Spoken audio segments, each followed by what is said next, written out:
Драги гледачи, ова утро разговарам со еден млад дипломиран нутриционист, тоа е Владимир Тодоровски. За прв пат го имаме во Канал 5 телевизија и на утринската Здраво Македонија, а ќе добиеме одлични совети за велигденскиот пост, бидејќи ни се ближи постот, има многу луѓе кои што го почитуваат тој пост и што значи всушност постот, ќе ни дадеш и ти предлог, идеи за сето она што го вклучува постот. Верувам дека може на ти да си се обраќаме, млади сме и двајцата.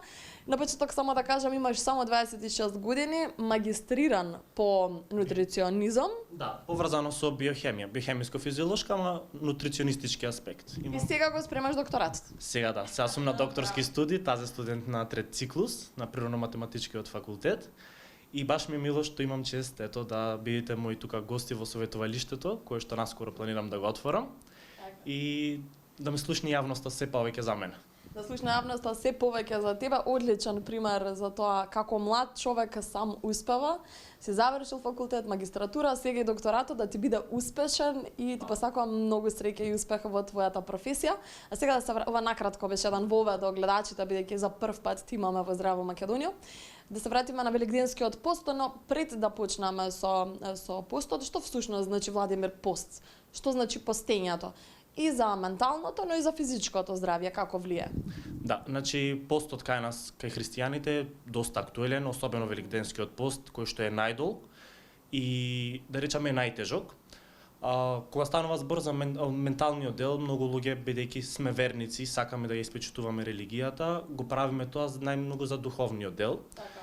Морам да признам дека често луѓето мислат дека ако постат, вршат детокс на телото. Да. Тоа е сепак духовниот дел. Детокс на телото, точно да, ќе намалиме нели внес на животински продукти, бидејќи во посниот период се јадат само продукти од растително потекло. Значи месото, јајцата, млекото не смеат да се конзумираат, ќе извршиме некој детокс, но најголемата грешка која што можам да ја насочам е дека баш во тој период внесуваме премногу шеќер, бидејќи растителната храна е полна со шеќери.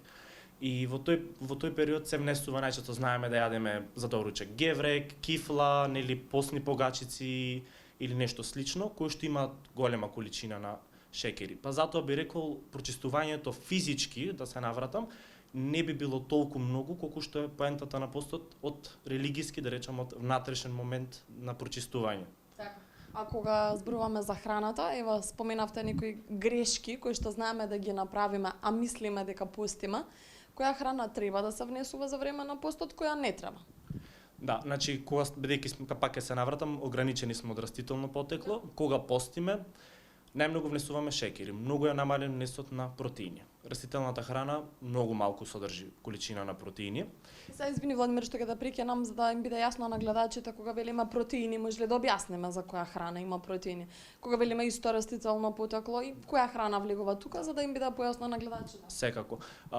Протеините најмногу се застапени во белото месо, во црвеното месо и тие се неголеми извори и јајцата. Кога ќе речам кај растителните протеини, најмногу аудирам на мешунките. Значи, препорачувам за нашите гледачи да внесуваат најмногу граф, грашок, леќа, наут, боранија, бидејќи се добри извори на протеини.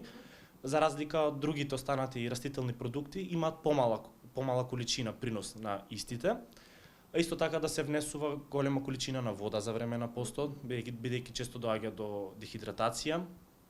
Исто така да се внесуваат овошјата, по можност цели, да не бидат цедени, бидејќи така се остануваат шеќерите, тука се сврлаат и диететските влакна.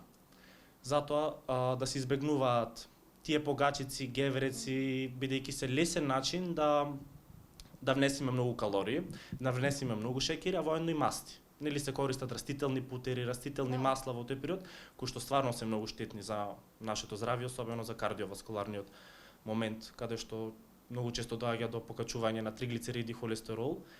И не препорачувам да постат луѓе кои што имаат диабет, деца во раст и развој, трудници или некакви здравствени аспекти кои што имаат проблем, затоа што здравјето е пред се, нели? Да бидеме здрави и витални, додека тие кои што се во можност и знаат како да го компензираат тој момент, би било добро да, доколку веруваат во религијата, да го исполнат.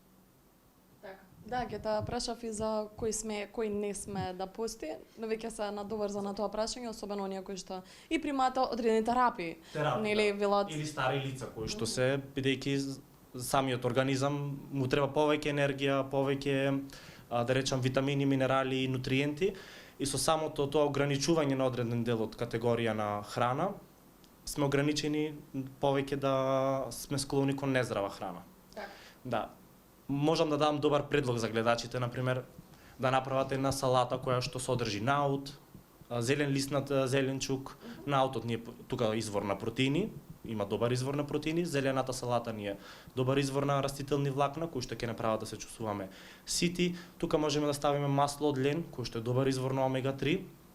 Исто така е многу битен момент, бидејќи многу тешко се внесува од растително потекло омега 3 и да се додадат некои јатки, зеленчук по желба како крставица, домат, пиперка, секој со својата желба да речем. Да, секој со својата желба. Го спомена наутот, кој што е многу здрав, како се подготвува? Тоа сакам да им кажам на гледачите, зашто нели се купува во кесичка? Да.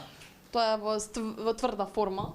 Да, наутот значи го имаме веќе подготвен и најчесто препорачувам Имаме и подготвен, да. Да, на гледачите им препорачувам да го земаат веќе подготвен, бидејќи е поедноставно за употреба и сите сакаме нели брз начин на денеска живот, немаме време да подготвуваме, така да најдобро да го земаат веќе подготвен.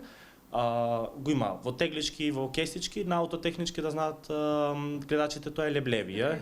Да, така да препорачувам да си го земаат веќе готов, бидејќи нема некој риск. Така. Одлични совети до нашите гледачи. Уште некоја препорака што треба да ја знаат или сакате совет да им порачате на гледачите кога е постот во прашање? Да, би им Да внимаваат. Да, пак ќе се надоврзам да внимаваат сепак, особено најмногу на протеините, на витамините и минералите, доколку не се сеќаат да речам како да спремни да го изведат тоа, може да го заследат мојот профил нутриционист Владимир на Инстаграм или на Фејсбук и ТикТок исто така, затоа што баш во овој период за постите ќе објавувам рецепти и идеи кои што ќе можат да им го олеснат да речам самиот пост. Ете, благодарам за одвоеното време, за сите совети и препораки кои им ги даде на нашите гледачи. Ви благодарам и на вас и ми беше мило што можев овде да присуствувам денеска на вашата утринска програма.